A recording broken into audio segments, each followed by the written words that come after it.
Hello and welcome back to Quarterlight, your car brochure channel. Today we're going to be looking at the Honda Acty.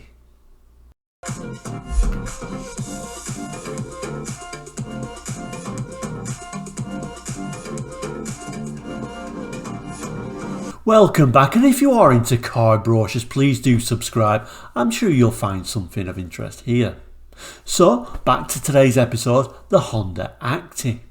The Honda Acty was really developed for the Japanese domestic market, or JDM, and the first generation was produced from 77 to 88. Now, it also found some export markets, and they exported them to the UK and to Australia as well. This particular brochure is a UK brochure from 1984, so it is for that first generation. So let's have a look at that now. Okay, so here it is, the Honda, what it refers to as the TN Acty. A little goes a long way, and those observant from the UK will realise this is a Y plate van here. Y was a registration date between August 82 and July 83. I have put this roughly as an 84 brochure, however.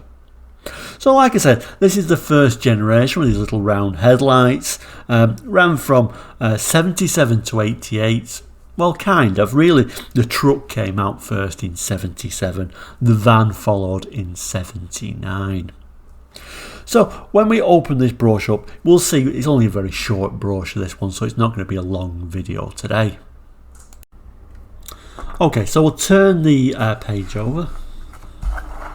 And the first sign we'll see this little van, and they were only a very tiny little van. Like I say, it was really only developed for the Japanese domestic market, but it did find some sales in the UK as well for those who only needed a very low powered van at a low price. So it was reasonably successful for sure. When we move it over to the other page, it does also give us a look at the pickup version as well on there, and some little details of how it opens. It's a very simplistic brochure, really, isn't it? And a little look at this very basic interior. We will have a look at some of this writing here as well, though. So it's saying purpose built for town and local deliveries, the Honda Acty. Interesting, Acty there is really a shortened version of activity. Honda Activity would be what it's talking about there. It's powered by a high economy 545cc engine that gives miles and miles of driving, even on stop-start city routes. Available on a walk-through van or pickup truck, the same reliable 4-stroke power unit is fitted. Easy on service and maintenance. So yeah, a tiny engine, wasn't it? 545cc. We always think about 2CV6s as being a tiny little engine, and they were 602cc. The capacious interior of the van takes a 450 kilogram payload, while the truck's low flat cargo deck carries 500 kilograms. The van has a capacity of 108 foot cubed with a completely flat floor. No protruding wheel arches to get in the way. For ease of loading, there's a sliding door on both sides and a fully opening lift-up tailgate. Both tailgate and slide door have an opening height of over 39 inches. Smaller packages can easily be reached from within the cab. On the pickup, both side and rear gates fold down to allow loading and unloading from 3 directions.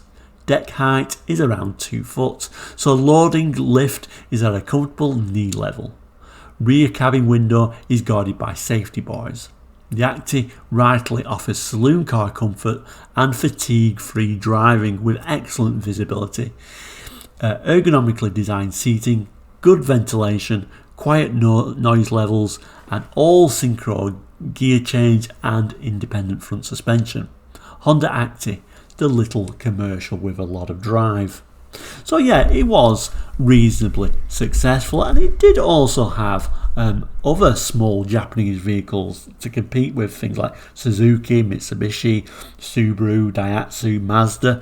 Even Nissan had these little small cars, so they were very, very successful in Japan, and like I said, some of them were even exported to the UK, like in this case. And already we're on the back page, all the specifications, which we'll have a look at now. And here are the specifications proper. It is only tiny writing, so I hope you can make it out. I'm not going to go through all of this, but I'll pick out the key points. So it's a water-cooled 4-stroke engine, 2-cylinder, transversely mounted in line. Of course, it's a cab-over pickup and truck, it is rear-wheel drive, although there were some 4-wheel drive versions out there of these small vans and pickups. This particular one, it's 545cc like we had a look at, and it's also a 4-speed manual transmission. Although I think in some cases you could get an auto, but that might have been just for the Japanese market. The Japanese had a higher spec one, and it was more of a passenger one. It actually had windows like a small minibus, and that was sometimes known in Japan as the Honda Street.